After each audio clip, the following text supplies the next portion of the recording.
yellow. I need it yellow. The sound of a child's voice and the life of a child, one of the most precious things there is to a parent, relative, or family friend. But what if something so pure, so innocent was taken away by another adult? How would you cope? What would you do? How could it be prevented?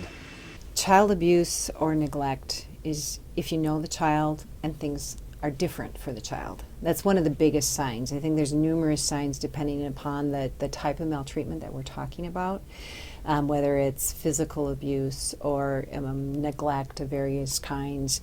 But the key is with the kids' part in this is to understand who is that child normally, and has there been a shift in behavior or routines, how they trust people or don't trust people, or react to others. And certainly that's going to make a difference based on the age of the child. So, how can it be prevented?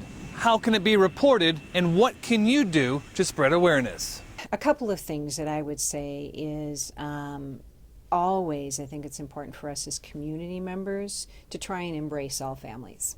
To understand that families are often trying to do the best they can, and so that we all own raising our kids. With that being said, there are times that it is important that we have intervention external to the family system.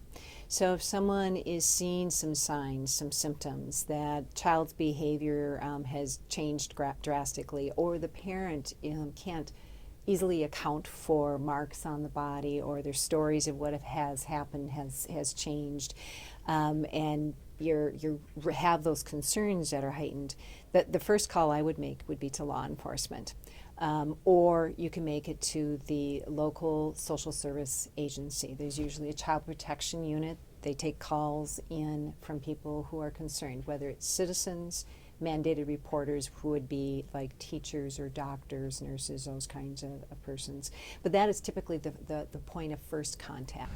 For UTVS News, I'm winning. I'm Scott Gross.